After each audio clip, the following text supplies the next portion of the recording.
Wow. Oh, that's a lot of all caps. Oh. We got to talk about this. And I think we may need to make a few changes around here.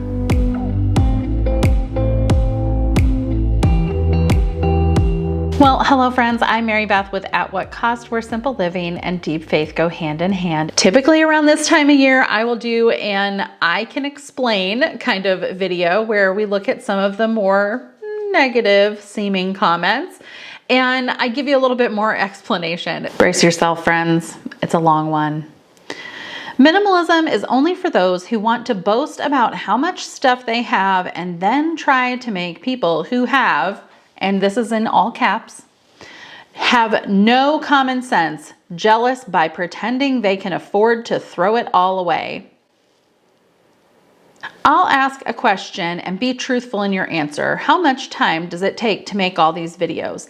After all the decluttering, how do you keep up the pretense that you have more to declutter? Your house is supposed to be a home, all caps, where children can relax and not worry that mommy will be upset if they leave this or that out of place. Now, the tone is just for dramatic effect. I'm sure she meant this in the nicest possible manner. So let me give you a roadmap of how we're going to work through this comment. So there are a few main issues that are addressed here that I'd like to cover today.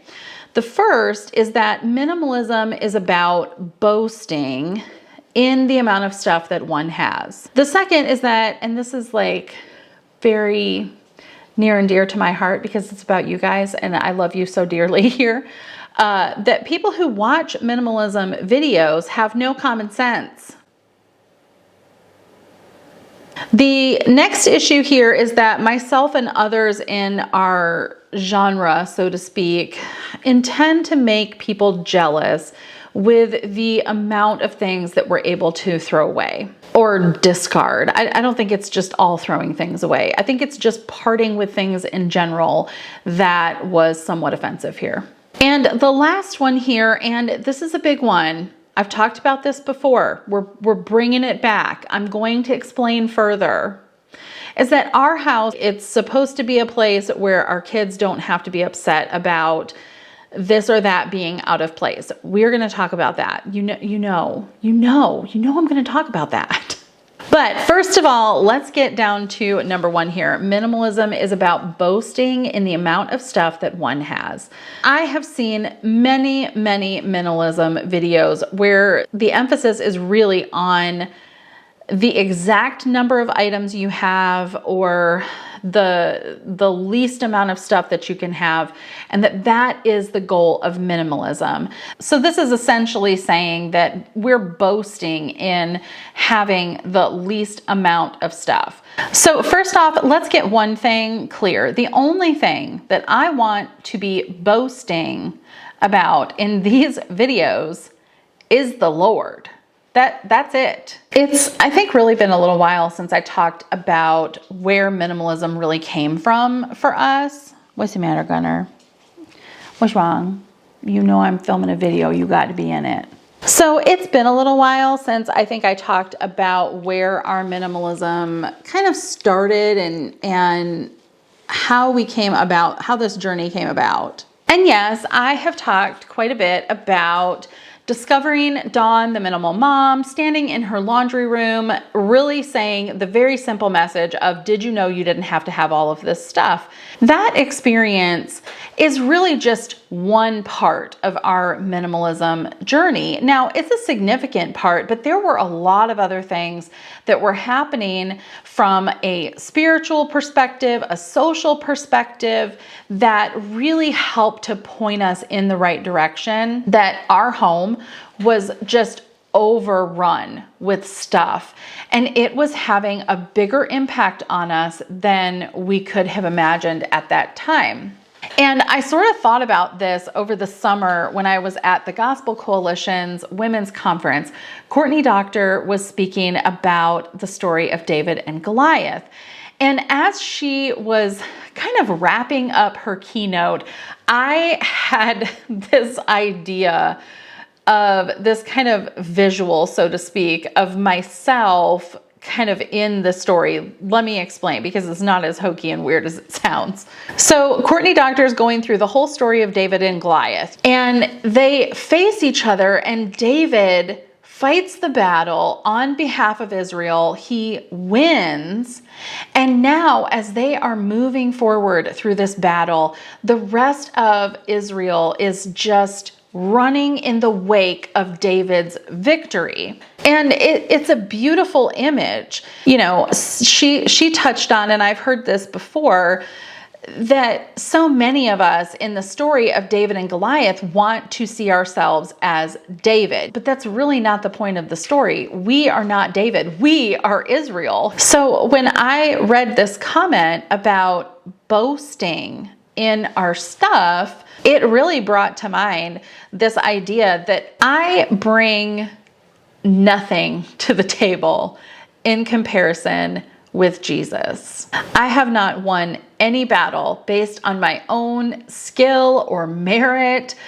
I have done nothing. I am simply running in the wake of Christ's victory, keeping my eyes focused and fixed on Him. He won the battle. I am looking toward Him and running toward eternity in the wake of His victory. And then I had another thought, because this is how my brain works.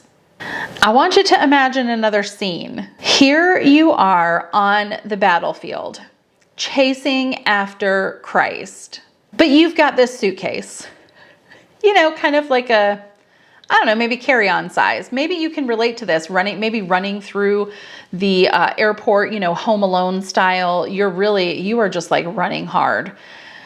And you're toting this suitcase, and in this suitcase, you have your grandmother's teacups. I have some of these items right back here. These are some of my most cherished sentimental items here in my china cabinet. Maybe you have this lamp. Maybe you have this dog, because he shows up everywhere. Maybe you have this lamp that came from my grandmother. Maybe you have all of your kids' school papers from kindergarten all the way through 12th grade in that suitcase. Maybe, what? No, you cannot be on the table. You're really disrupting me. You are. I love you, but you are so disruptive today. Maybe it is all of those kitchen appliances or the extra toys that you just can't part with, even though your kids never play with them anymore. Or maybe it's just the clothes that you hope to maybe get into someday. You know what's in that suitcase. You know it. I know it. I know what's in mine. I know what I'm hanging on to. And sometimes I'm hanging on to stuff that I don't actually know I'm hanging on to, because it's buried deep down in that suitcase. But you have got your suitcase and you are just running. You are just running hard after Jesus. But the wheels are starting to kind of bog down a little, and maybe even some of them chip and come off, and you're just dragging this suitcase across the battlefield of life, chasing after Jesus. But it's burdensome, and you're afraid that things are going to break. Or maybe you see other things along the way that you want to put in the suitcase, but you don't have space because there's all these other things, and they're jostling around, and maybe some things are even falling out. The zippers are coming undone, the handle's breaking, and you just want to run so hard, but you can't, because this burden is just slowing you down. So as I'm thinking about this, and I'm thinking about our journey into minimalism and why verses like John 10:10 resonates so deeply with me, is that I felt like I was dragging this suitcase of stuff across the battlefield, and there were many times that I had to just stop and rest, hoping that at some point I would catch up. So when we are thinking about what we boast in, where do we want our boasting to be? I don't want to be boasting in all this extra baggage that I am just like home alone running down the battlefield with. I don't want to be confronted with an enemy that is going to have the upper hand on me because I am clinging so tightly to this baggage, when what I could be doing is running free in the wake of Jesus's victory with my eyes fixed on him and not being deterred by any of the other things of this world that want to bog me down. Now, I'm not saying that you can't have anything. I'm not saying that it is more godly to live a life of poverty, that, anything that stands in the way of your pursuit is worth getting rid of. That's not the point at all. The things that you're dragging behind you often are not the things that are actually bringing you life, that are contributing to your faith walk. They are more often than not, at least in my experience, the things that bog us down and hold us back from having the essential things for our faith, like time in God's Word, fellowship with other Christians, and prayer with God. So my hope is that if you feel as though this channel has become all about the stuff, then I want to hear about those things. Please put them in the comments. But let's move on to number 2, because that was quite a while. That was the key. That was the key component here, friends. I got to see what this dog's chewing. Oh, this dog. Number 2, people who watch minimalism videos have no common sense. False. This is false. You are smart people. You have problem-solving skills, you have common sense, you have experience, you have lived life, you have a lot to offer. You can make decisions, you know how to prioritize, you have common sense. But in the overwhelm of life, when you feel like your resources are so taxed that you don't know how you're going to put one foot in front of the other, sometimes it can be incredibly helpful to have a friend say, you don't need all of that stuff. Clutter does not come from a lack of common sense. This insinuation is rude, it's disrespectful, and it's not something that I can tolerate. If you feel overwhelmed by your stuff, or maybe you just feel overwhelmed in your own home and you can't figure out why, it is not because you don't have any common sense. You have wisdom and you have hope. We were made for community. We were made for fellowship, and iron sharpens iron. You have common sense. Number 3, this one may be one of my favorites. This channel and others like it are simply meant to make you jealous over how much we are able to discard. Oh, for Pete's sake.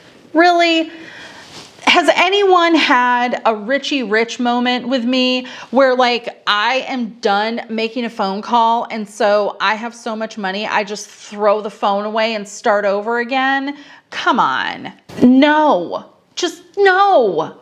Okay, so number 4, and this is the last one. I'm going to try and be quick about this because we need to talk about some of the things that are going to be changing here on the channel. So basically the last point here is that our homes should be a home and not a museum that kids are afraid to live in. I know that my response to this is probably going to be a little harsh, but I'm just going to rip the Band-Aid off and say it, friends.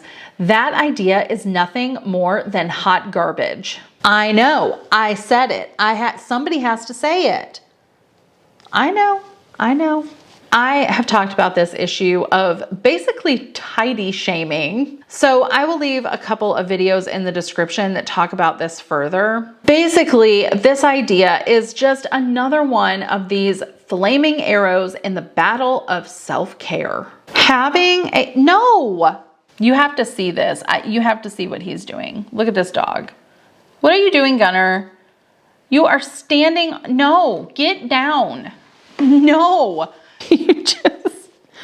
You You are making this so hard for me to do. I love you so much. There's a reason they call these Velcro dogs. Now he's just gonna show his rear end to me. He does not like what I have said. Having a tidy home and having a home that you encourage your children to also keep tidy and take care of is not a bad thing, okay? It's just not a bad thing to keep a tidy home. Now, putting furniture covers, like the plastic covers over your furniture and rugs and not allowing anyone to sit on them and just taking like all of these ridiculous precautions to protect everything in your home, well, that's another story. See my previous points. You've missed the point here. The moral of the story is it's okay for you to care for the things that you have in a way that teaches your children responsibility and stewardship and all of the important character elements that you value as a family.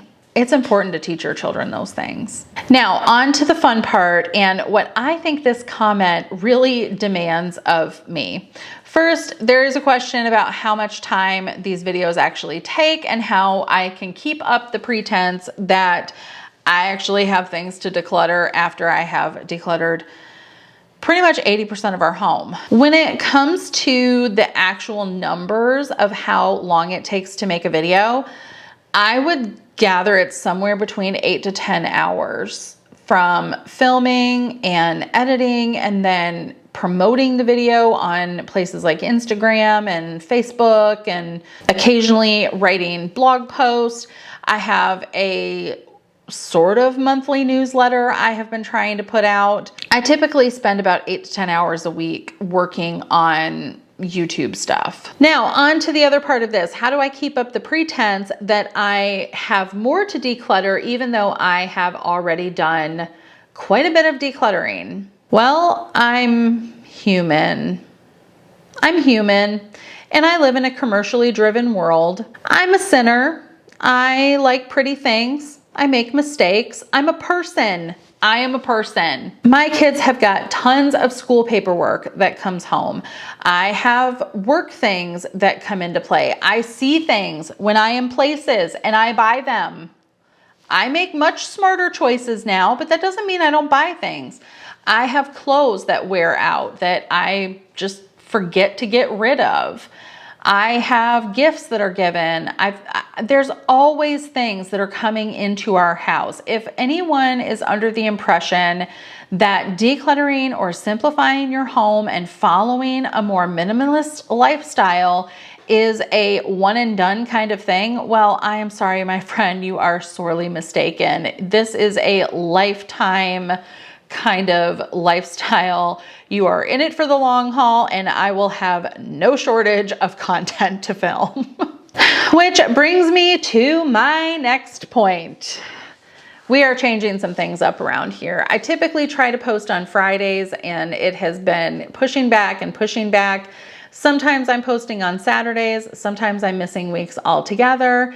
And so to just simplify things and hopefully have things run a little bit smoother, I will be posting my videos on Tuesdays, and our content is going to change just a little. I'm still going to cover a lot of the faith-based mindset, like the one that you're watching today. I'm still going to cover decluttering, but I am going to give a little bit different perspective on some of the decluttering. I really want to address some of the issues that have been raised in this comment, because I think the underlying question here really is, how do we live in the world but not be of the world? Like, how do we manage life and living simply without being these people who focus on the amount of stuff that we have? How do we declutter or discard things without feeling like we're being wasteful or we're just like showing off for the world that we can just get rid of things like it's nothing?